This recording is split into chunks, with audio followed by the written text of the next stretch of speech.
अस्सलाम वालेकुम। पहले तो मैं आज बता दूं कि हम यहाँ क्या कर रहे हैं एटीसी कोर्ट में। जिस बेल प्री अरेस्ट बेल पे हम हैं, उसके लिए आपको पता है लोग बहुत दूर दूर से यहाँ तशरीफ़ लाते हैं और पंजाब के फ़र्क इलाकों से फ़र्क एरिया से आते हैं। और आज रोज़े के अंदर हम सब आए हैं और आज इमरान खान का जेल के अंदर अलकादर केस था, वो भी नहीं हम अटेंड कर सके। अगर हमें पहले से बता देते, कल ही बता देते कि देखें आप लोग यहाँ ना आए, एक नोटिस निकाल देते कि ना जज साहब आज होंगे, छुट्टी पे हैं, और जो तफ्तीशी अफसर हैं वो भी छुट्टी पे हैं, ना प्रोसिक्यूशन आई है, और आज आपने सारे लोगों को यहाँ बुलाकर किस लिए बुलाया कि एक रोल कॉल ले लें? ये किस किस्म का निज़ाम है? आप एक दिन पहले कह देते कि जी आप लोग कल ना आए, और जिस केस में हमें सबको यहाँ पे बुलाया जा रहा है, मैंने शायद पिछली दफ़ा भी आपको बताया था, और इंशाल्लाह रमज़ान में आप हमारे साथ चलेंगे, क्योंकि ये जो इन्वेस्टिगेशन ऑफिसर हैं उनसे ये तफ्तीश अभी तक नहीं कर पा रहे हैं। हम इनको लेके जाएंगे, पहले सारे मीडिया को लेकर जाएंगे मॉडल टाउन, जहाँ से जो हमारा केस है, आप लोग पहले हमारी एफआईआर ज़रूर सारे पढ़ लेना। उस एफआईआर के मुताबिक हम उस रूट पे जाएंगे, आप और हम मिलके इसकी इन्वेस्टिगेशन करेंगे। हम उसका वक्त देखेंगे कि हमने किस वक्त नून लीग का दफ्तर जलाया, उसके बाद हमने कहाँ जाकर कलमा चौक पे कंटेनर जलाए, और फिर हम पैदल चल के सारे दहशतगर्द और मीडिया, हम फिर जाएंगे कोर कमांडर के घर और बताएं कि हमने ये 3 चीज़ें कैसे की। इन्वेस्टिगेशन ऑफिसर से ये मुकम्मल नहीं हो सकी तफ्तीश।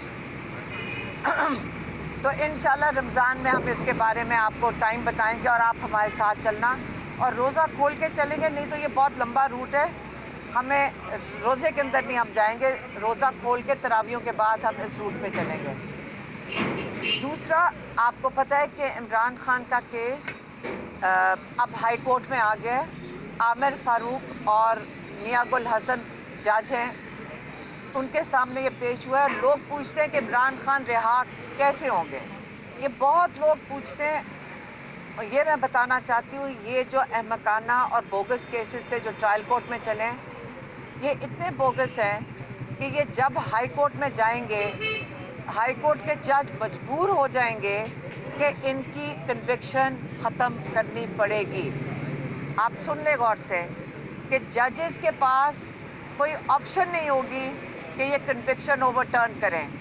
अब इसलिए आप सबको मैं कहूँगी, और पिछली दफ़ा बड़ी ये खुशाइन बात है कि सारे पार्लियामेंटेरियंस हाई कोर्ट आए और उन्होंने साइफर केस के ऊपर जो प्रोसीडिंग्स थी, पूरा हॉल भर गया था पार्लियामेंटेरियन से, और हम उम्मीद रखते हैं कि पीर के दिन 18 तारीख को 1 बजे सारे पार्लियामेंटेरियंस, चाहे प्रोविंशियल असेंबली के हों और चाहे नेशनल असेंबली के हों, वो सब हाई कोर्ट 1 बजे हाई कोर्ट में मौजूद होंगे, और साइफर केस की प्रोसीडिंग्स बड़ा क्लोजली इसको मॉनिटर करें, आप भी करें और वो भी करें, ताकि आपको पता चले कि ये केस किस तरह हैंडल हो रहा है, और आप इसकी पूरी तरह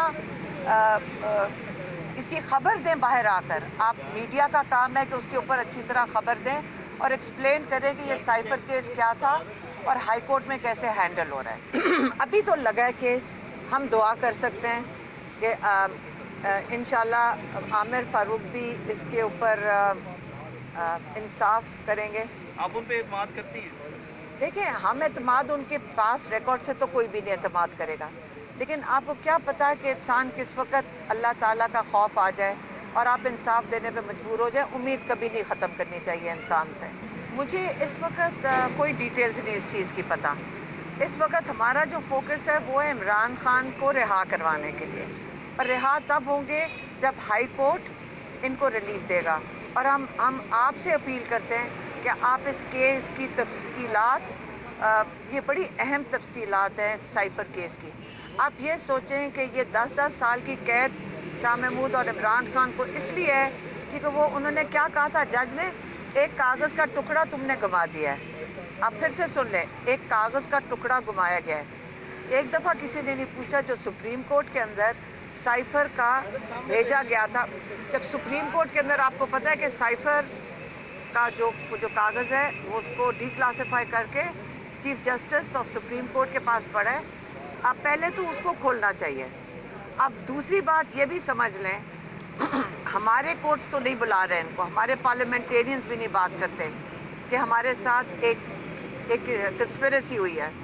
لیکن اس وقت جو ہیومن رائٹس ایشوز پاکستان میں آئے ہیں, آپ کو یاد ہوگا امریکہ کے نظام پہ ہم دیکھیں میں زیادہ وہ قابل تعریف ہے کہ انہوں نے پاکستانیوں کی احتجاج کے اوپر انہوں نے ڈونلڈ لو کو, جو ان کی فارن افیئرز کمیٹی ہے, اس نے کانگریس کی فارن افیئرز کمیٹی نے ڈونلڈ لو کو ہیئرنگ کے اوپر بلا لیا. اب یہ دیکھیں جو 8 تاریخ کو ہو گیا ہے نا, وہ یہ جب 8 تاریخ کو جو الیکشن ہونی تھا وہ ایک انقلاب تھا. وہ جو ہو گیا اس کے بعد یہ جو مرضی کر لیں, جتنی مرضی ڈاکے ڈال دیں. اب صرف آپ لوگ روز ریئل ٹائم میں دیکھیں گے کہ یہ ڈاکہ تو پہلے 9 فروری کو انہوں نے ڈالا ہے, اور کس ہمت سے یہ جو ہماری چیف منسٹر ہیں یہ پھرتی ہیں کہ بھائی وہ ان کا دل ہوگا کہ جتنی سیٹیں میرے پاس ہیں یہ میرے لیے کافی نہیں, مجھے اور چوری کر کے دو. وہ تو اب دن دہاڑے ڈاکے ڈال رہے ہیں اور جیتے وہ کو اس کا رزلٹ میں کہتی ہوں ساری سیٹیں لے لیں. میں تو خیال ہے ساروں کو ہی ہروا دیں. یہ کیوں تکلیف کر رہے ہیں 20 سیٹوں کے اوپر؟ پوری اسمبلی کی سیٹوں میں سب کو ہروا کے گھر بھیج دیں. ہم سن رہے تھے 20 سیٹیں ان کو اور چاہیے, میں کہہ رہی ہوں ساروں کی لے لیں. تو یہی طریقہ ہے, ایک 9 فروری ہوگا اور ایک 8 فروری کا رزلٹ ہوگا. کہ آپ ساروں کو پتہ ہے عمران خان کیا چاہتے ہیں اور کیا کہتے ہیں. کوئی ایسی چیز نہیں ہے جو عمران خان کی آپ کے پاس 1 سال 2 سال سے ان کی اتنے پیغام ہیں. میرا نہیں خیال کہ مجھے ان کا پیغام دینے کی ضرورت بھی پڑنی چاہیے, کیونکہ ساروں کو پتہ ہے کہ ان کا نظریہ کیا ہے اور ان کی سوچ کیا ہے. اور اگر ہم اسی کو بس ان کے پیغام کھول کے دیکھ لیں تو 10 دن بھی نہ ملوائیں کوئی فرق نہیں پڑتا. لیکن ایشو یہ نہیں ہے کہ ملنے نہیں دے رہے, ہمیں ایشو یہ ہے کہ 2 ہفتے کے لیے بند کیوں کیا ہے. یہ خطرناک چیز ہے. اگر ہم ان کو وقتاً دیکھتے رہتے ہیں تو ہم ان کی نظر رکھتے ہیں کہ ان کی صحت کے اوپر, کیونکہ وہ بالکل ان کی صحت ٹھیک ہے تو اس سے ان کو کچھ ہونا نہیں چاہیے. اور یہ 2 دفعہ پہلے ان کے اوپر قاتلانہ حملہ کر چکے ہیں. کیسے ہمیں یقین ہم کر لیں کہ یہ دوبارہ نہیں کریں. لیکن اگر آپ کو بھی پتا ہو کہ اگلے کیا ہونا, آپ بھی سمجھ جائیں گے. یہ کوئی اتنا, اب انہوں نے پہلے تو جو بتا دیے وہ ٹھیک ہے, لیکن جو آگے ہونے جا رہے ہیں میرے خیال میں ابھی بچوں کو بھی پوچھیں وہ بھی بتا دیں گے کہ آگے کیا ہونا ہے. میری بات سنیں, کوئی کنٹروورسی نہیں ہے. اگر آپس میں ان کا ڈس ایگریمنٹ تھوڑے بہت ہو جائے, اسے کیا فرق پڑتا ہے؟ اسے پارٹیاں بنتی ہیں. 8 مئی کو 8 فروری کو کیا ہوا تھا؟ ساروں نے نکل کے یونیفائی ہو کے قوم بن کر ایک ووٹ دے دیا. اگر 4-5 لوگ ڈس ایگری کر دیں, اور یہ جو سوشل میڈیا ہے یہ سارا دن ان کو کچھ کرنے کو نہیں ہے اور آپ سارا دن اس کا ایک وہ نیوز بنا لیں, اس سے کوئی فرق نہیں پڑتا. آپس میں ڈس ایگریمنٹ میں اس میں کون سی بڑی بات ہے؟ کوئی بڑی بات نہیں ہے. اصلی چیز یہ ہے کہ فوکس ہونا چاہیے ہمارے لیے کہ عمران خان کو جیل سے کیسے نکالنا ہے. اس لیے ہمارا سارا فوکس اس وقت ہائی کورٹ پہ چلا گیا, اور سارے پارلیمنٹیرینز کا فوکس ہونا چاہیے عمران خان کے ہر کیس میں سارے پارلیمنٹیرینز کو ہیئرنگ کے دن موجود ہونا چاہیے.